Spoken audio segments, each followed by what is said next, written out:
All right, guys, Jared Lopez here, marketing director at EDM.com, and we are here at Brownies and Lemonade Spring Break in Puerto Vallarta, and I'm sitting with the one, the only Wax Motif. How you feeling, man?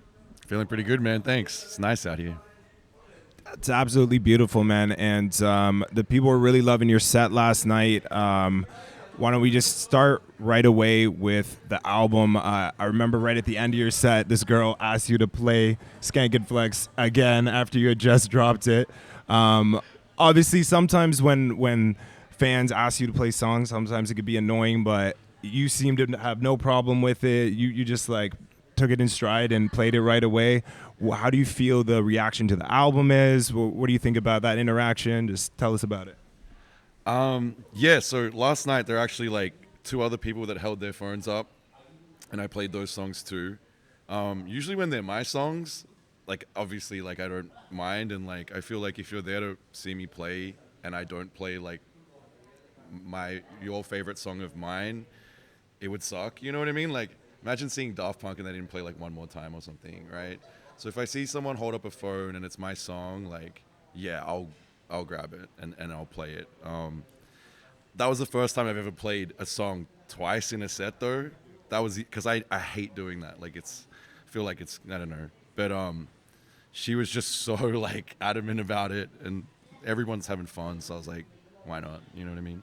At the end of the day, like I'm there to like keep people entertained. So if they're loving it, I'm loving it. So For sure, man. And is that song you say like one of the fan favorites off the album? And what is your personal favorite off the album? yeah, it's probably like a big fan favorite. On the heaviest side, I think Divided Souls is kind of a fan favorite for like the techno kind of heads, and my personal favorite is one called "Live for the Night." It's like more of an R&B type of song, but it's cool because I feel like it fits a different mood. You can like still listen to some of my music, not necessarily in a club setting, you know. So yeah. Yeah, that was something that Brooke, our writer who reviewed the album and also helped me with these questions, shout out to Brooke, that she really noticed and that I absolutely loved about the album and you as an artist is that there's so many different genres. You took us on a journey. Why don't you just tell us a little bit about that journey that led to the album and the journey that you took everyone on House of Wax? Yeah, so I think like when you first come out as an artist, everyone kind of has a sound that they're sort of known for, but you know that doesn't represent like the entirety of a person. You know, like you can't boil down someone's personality to like 1 hour of a moment, right? And for me, I felt like I'd hit that point in my career where I'd established like what the Wax Motif sound is or was. Like I don't know, it's so hard to describe in a way, but I think going into this, it was like you said, like a journey, not necessarily of my life, but of like things you feel, sounds that go with those things you feel, you know, and like it's an emotional journey. So a lot of those records, you know, they mean something to me either in the way they were made, like at that moment, something spontaneous happened with the person who was in the studio, and like I remember that, like you know what I mean, like with Live for the Night, I remember like the whole session. With Waiting, I remember the whole session, and they're all done with friends, you know, so they mean like a little more. And I think just yeah, being able to like put that in a package and like express that to people without having to explain it in words, like you can just listen to like different things. I feel, you know what I mean, as opposed to me telling you about them.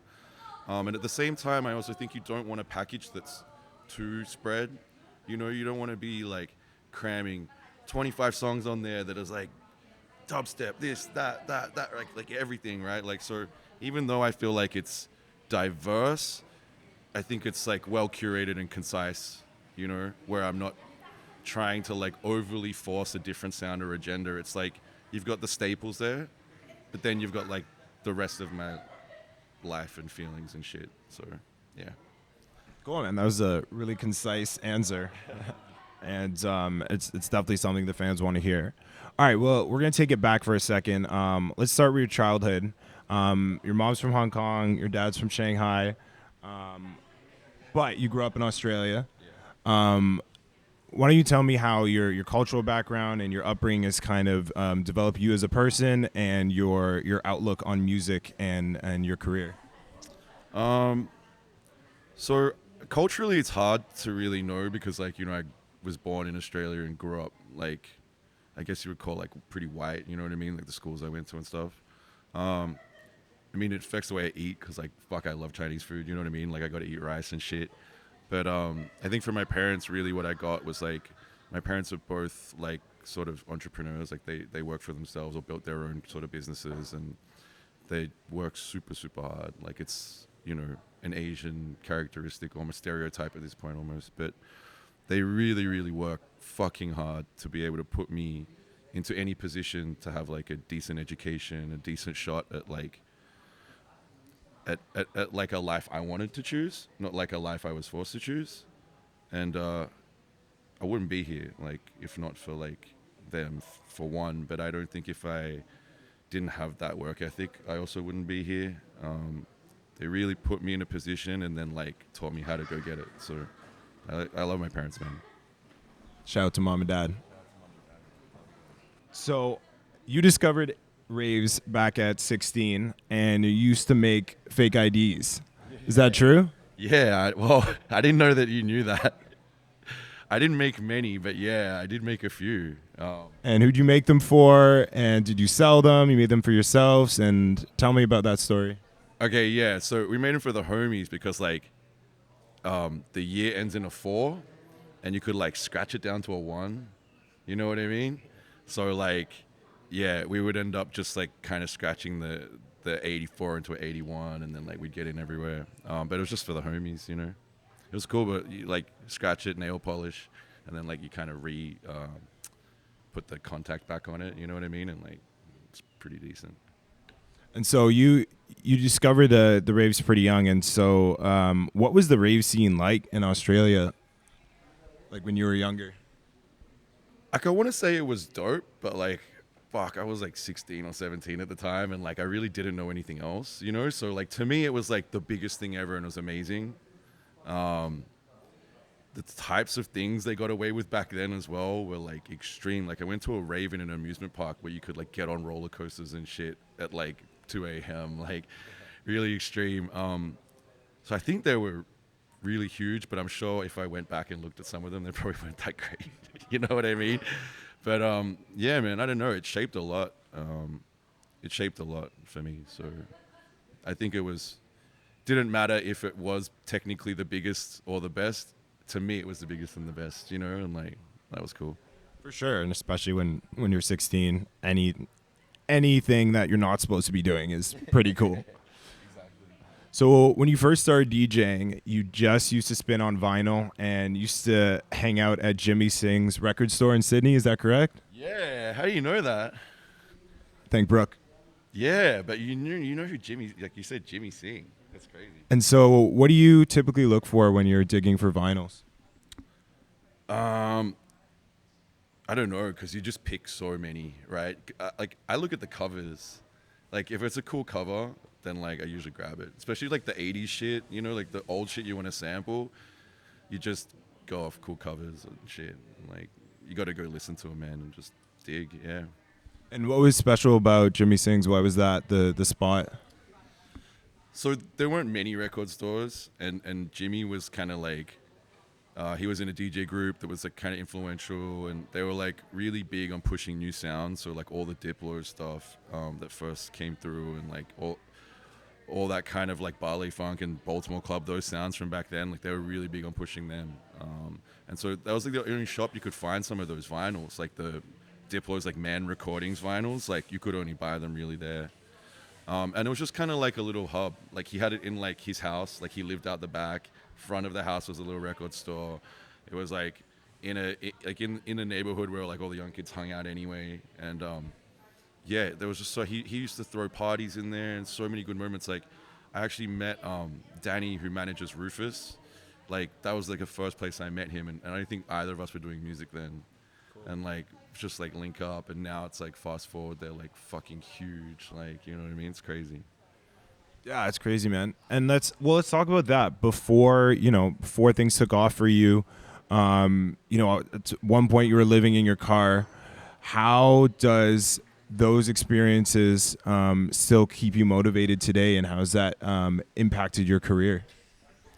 Yeah, basically never want to be broke again. I think it's a simple answer. I'm not the kind of person that likes to say money buys happiness, but I think it buys security and I think it buys freedom, which tend to often lead to less stress and just general happiness, right? And yeah, I mean, a lot of my career was just trying to make ends meet, trying to make ends meet, trying to make ends meet, and like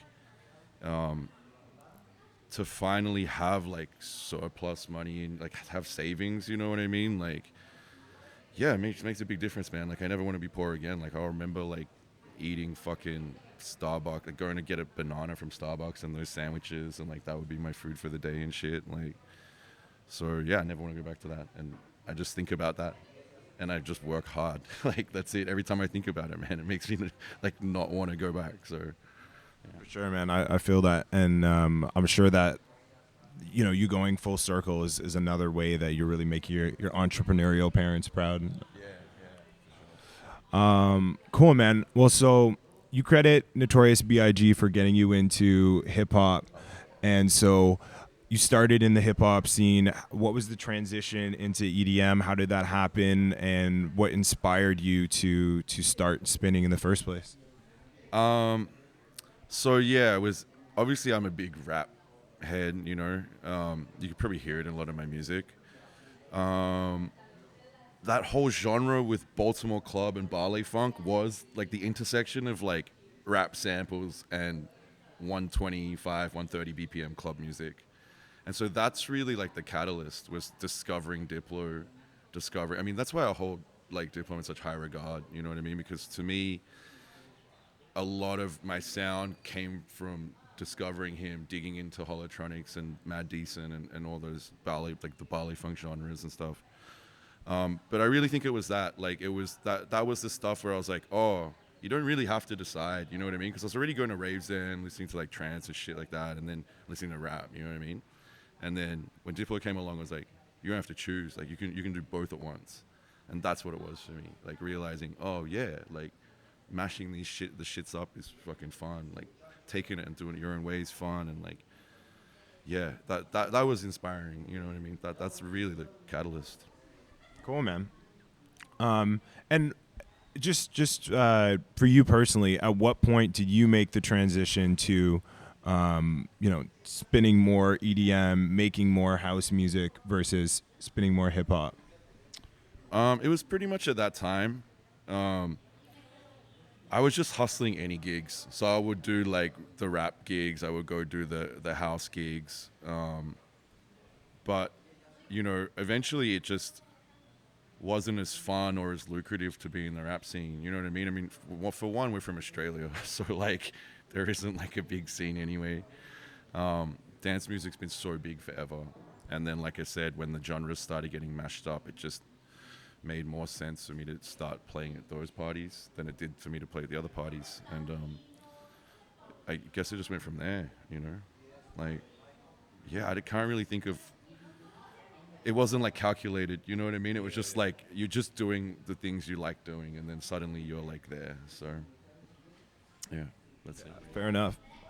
And then, obviously, through your love of hip hop, you've had the pleasure of working with a lot of amazing hip hop artists.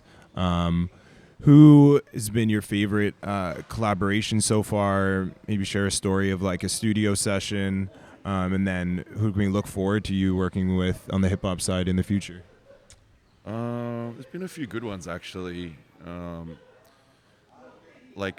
did a session at Ty Dolla Sign's house once, and that was pretty cool. And then through that, like he was like, "Oh, come to my birthday." Went to his birthday, and then went to the studio after that. And like I met Future that night, which was fucking cool. So that was probably like a standout, I guess. But everyone's pretty good, man. Like I really just work off vibes. So like it doesn't even matter if someone's like famous or something. It's like I want to feel comfortable when I work. So like the most people I have fun with is my friends that are very casual about it. Like Tinashe, she'll just be like, "Come to the crib," and you'll go there, just be like her engineer, like she'll be hanging out in like sweats and shit. You know what I mean? Like way more casual rather than going to studio and everyone's like, dude sitting in the corner. You know what I mean? You're like, fuck, like plug in, bro. And you're like, oh fuck, like.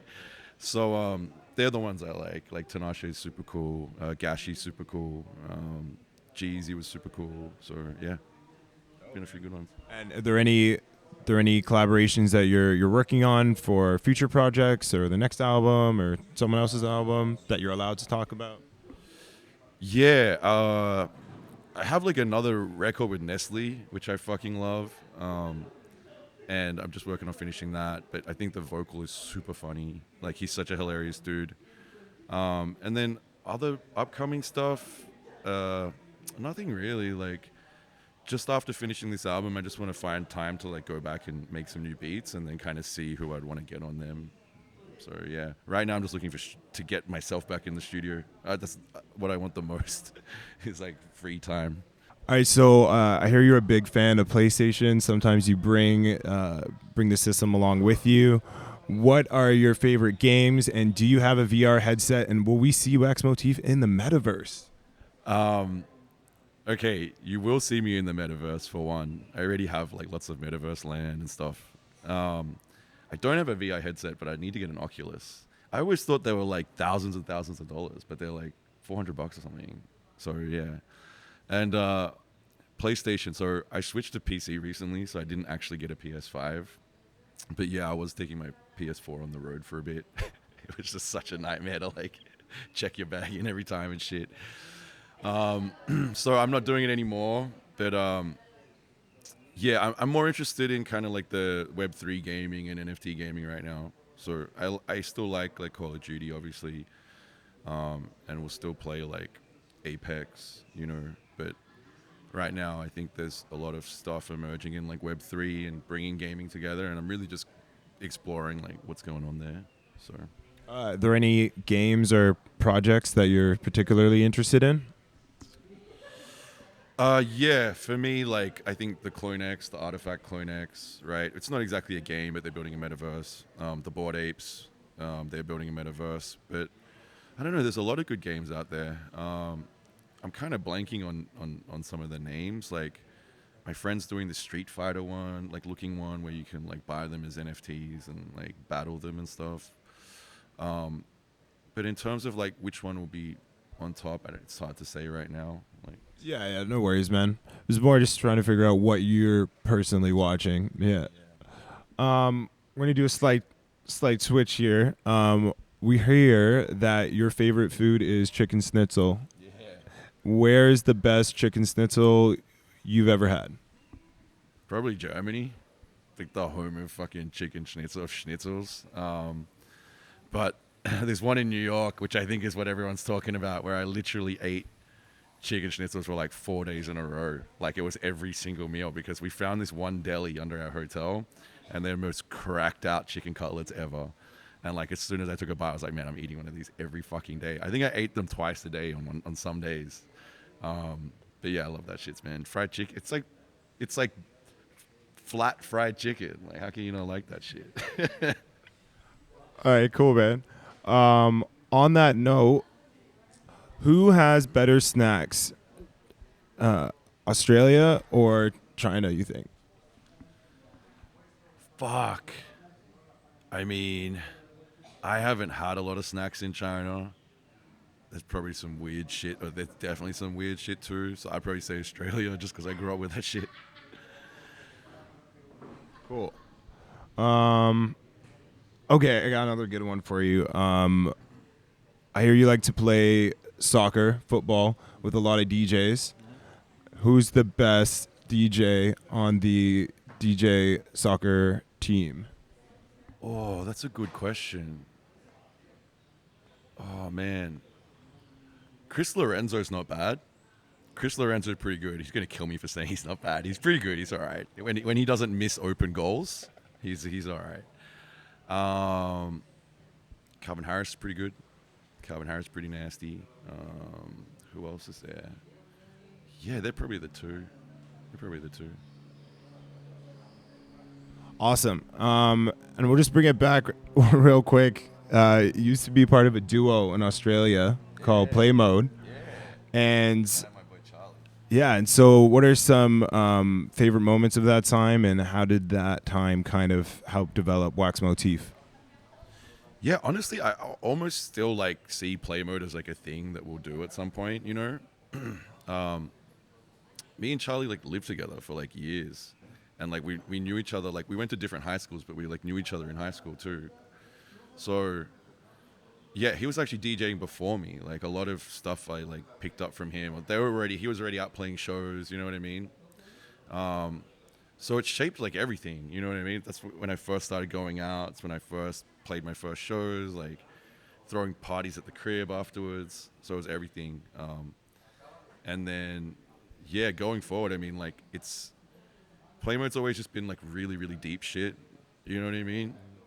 So I think there'll be a point where like I'll make it again. It was really just because like we were kind of going separate directions, like, but we're still friends. So I could really see us like doing it, like working on a new like record, and like I'll put it out on the label, whatever, and like push that. So Cool, man.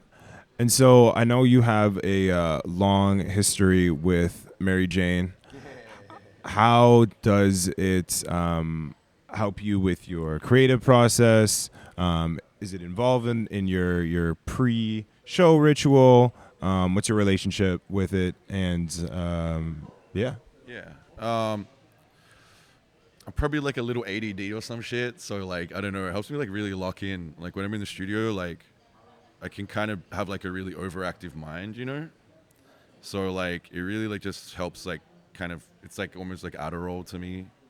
I don't smoke before I play because it's not really like what I need it for. You know what I mean? For playing, I need like energy and shit, and like not to be kind of thinking like have my head somewhere else. So yeah, not before shows, but after shows for sure. And yeah, I don't know. I'm more of a smoker than a drinker, so for me that's kind of like my thing of choice. You know what I mean? I don't really like have beers that often and shit. Like rather smoke. cool, man. And last but not least, what have been some of your favorite moments with fans over the last several years? All the guys in my Discord, shout out Wax Gang. We've had like a lot of great meetups. One of them was at Hard Summer. We did like a big meetup with like 40, 50 people. So that was really special. We had a big group photo. Like people that give me art or like just make me sign like weird shit like their shoes or their phones. Like all the people that have gotten tattoos. Like, wait, is this side? Everyone that has that tat, like every time someone sends me one, I can't believe it. Like you just like put me on your body for life. Like one kid has like his whole leg, he's got like 3 Wax Motif tattoos on his fucking leg. Shout out Jordan, man. Yeah, actually, so he had like, he got the logo, and then he got the wax hands, and he was like, "Can you sign it?" And I signed his leg, and then he got it tatted, got the signature tatted. Yeah, it's fucking nutty. Shout out Jordan, man. So yeah, everyone that's like, because I'm not like the biggest artist, right? Like I'm not the most poppin', or I don't have like number one A craze like Do It To It song, right? But like I feel like my fans go so hard for me. They're so fucking loyal. So like I'll do anything for them, man. You know what I mean? And like I don't know, it's just I'm lucky, you know? I'm lucky that I don't have to like like chase for it like so hard. Like you know what I mean? I feel like yeah, I just got lucky, man. I don't know. Maybe it's the way like I can't even describe. I don't know, man. It's just I'm blessed to have people that will support me that hard, despite career choices like I want to make. You know what I mean? They really will just fucking ride. So I love you guys, man. Fucking legends.